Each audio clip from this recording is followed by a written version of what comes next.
Shakti Widjonarko, a junior from GIS, and I want to talk about a project that I've been working on for a little while now called Desa Interlinked. So I want to focus on the why a little bit. Why am I doing this project?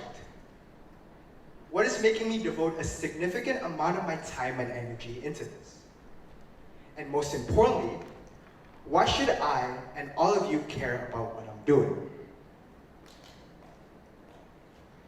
So I want to thank everyone in the audience for not using your phone right now.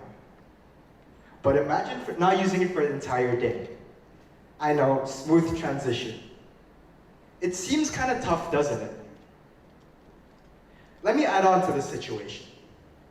Imagine you're off your phone for an entire day, and on top of that, your mom was sick.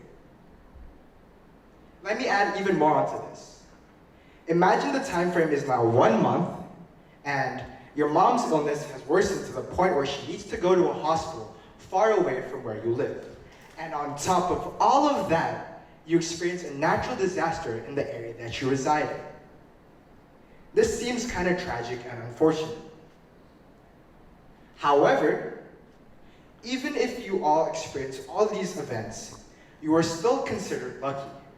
Why?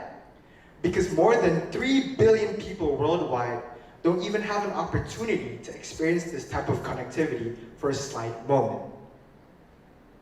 This is the pressing social issue of digital exclusivity, and what my project aims to solve. Let's go over some local statistics about this issue in Indonesia real quick. Approximately 64 million Indonesians are not connected to the internet. What does this mean? This doesn't only mean that they don't have internet. It also means a lot of other things as well, such as them being up to 30 years behind on services, up to 30 years behind on knowledge and learning, and up to 30 years behind on business opportunities that could develop themselves and the region around them. This is a map showing Indonesia's internet penetration rates, and as you can see, some areas have a higher penetration rate than others, meaning that Indonesia is still unbalanced when it comes to internet penetration. So, what are the main reasons that people are not getting connected to the internet?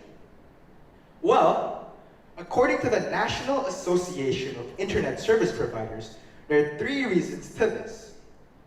The first reason is that people do not know how to set up the internet system, or the satellite systems, and they don't really know what the internet is. The second reason is that a lot of people, especially those in underdeveloped regions, do not have the wealth needed to be able to afford quota each month. To me and you, this may seem like a small amount, but to someone barely getting by, it's a huge number. The third reason is that a lot of underdeveloped regions within Indonesia do not have the proper infrastructure in place to connect them to the internet. This is where my project comes in. Desa Interlinked is an initiative that aims to connect the underprivileged in Indonesia to the internet and grant them with the various opportunities that lie behind the internet's doors. So how will we achieve this goal? We will first scout and locate villages in underprivileged areas. Then, through crowdfunding, we'll raise funds to be able to start implementing satellite systems and building it there. So, as you can see, there's the internet, and assume with me that this is an underprivileged village that is not connected to anything. How do we connect a village with poor infrastructure to the internet? Well, we have to look up to the sky, where we can see a satellite. A satellite is connected to the internet, and then its main task is to send and receive signals. However, there needs to be something on the ground to capture these signals. This is where the satellite dish comes in. The satellite dish's main task is to receive the signals sent by the satellite. However, these signals still don't mean anything if we can't convert them. This is where the satellite modem comes in. The main task of the satellite modem is to convert these signals into data, which is then transmitted as Wi-Fi. However, this whole system still does not matter if there's nothing to connect to the internet with.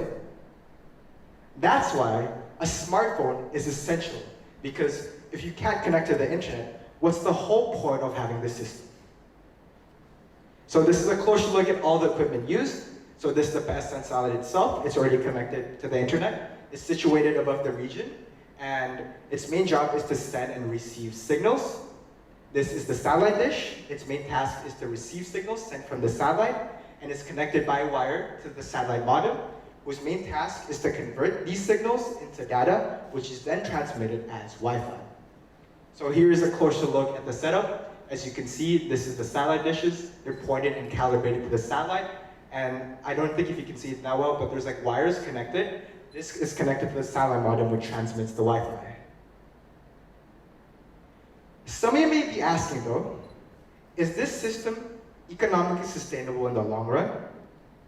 Wouldn't people constantly be needing top-ups to be able to afford quota each month? Well, the answer is no. Why? Because we've developed a sustainable economic model in place to ensure that this system can run for a prolonged period of time. Let me explain. So this small dot right here is the province of Nusa Tenggara Timur. It's kind of isolated from all parts of Indonesia. Let's zoom into that. So within the Nusa Tenggara Timur region, we selected the Alor Timur region, which is a remote location within the province. We were able to select and finalize on 9 locations, and within these 9 locations, there are approximately 10,000 residents. We picked these 9 locations because they all had common factors that were essential. The first common factor was that they all already had decent infrastructure in place. Most importantly, they all already had running electricity. The second key factor was that they all already had decent economic activity. What I mean by this is that they already had shops, warungs, and even trading occurring. The third reason is that some of the residents within each of the villages already had mobile phones, which they would use when they went to big cities to connect to the internet. And the fourth and most important reason of all is that within each of these 9 villages, we already located a local operator whose main task is to ensure that this whole system can run sustainably for a prolonged period of time. These operators are not government officials, they are not people with a tech background, and they are not people with degrees, no. They are local residents who run shops and warungs.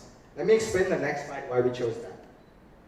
So this is the local operator. As I said before, they ensure that the whole system can run sustainably for a long period of time. They already run shops and warungs because they already had a good business background and they already had a customer base within these villages. And they're mainly responsible for charging a reasonable fee to the resident. So this is a closer look at how the sustainable economic model works. So the first step is that the PSN satellite system, mainly the satellite dish and the modem, will be placed in a strategic location within the village. We call them hotspots.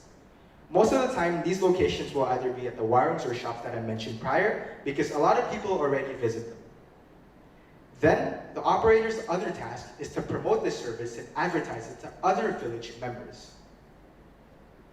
Residents can then buy Wi-Fi vouchers from these operators at a reasonable price to be able to afford a set amount of quota. And finally, operators can make a profit and increase their economic activity. And within this profit, they can also put it back into the system to buy the next month's quota for the PSN satellite itself, ensuring that the whole system runs for a prolonged period of time. So we reached the last portion of my talk, and here, I don't want to focus on any more technical jargon or any more numbers or statistics, because I feel that I've put you guys through enough of that already. I just want to talk from my heart. When I first started working on this project, my hope for it was to change lives.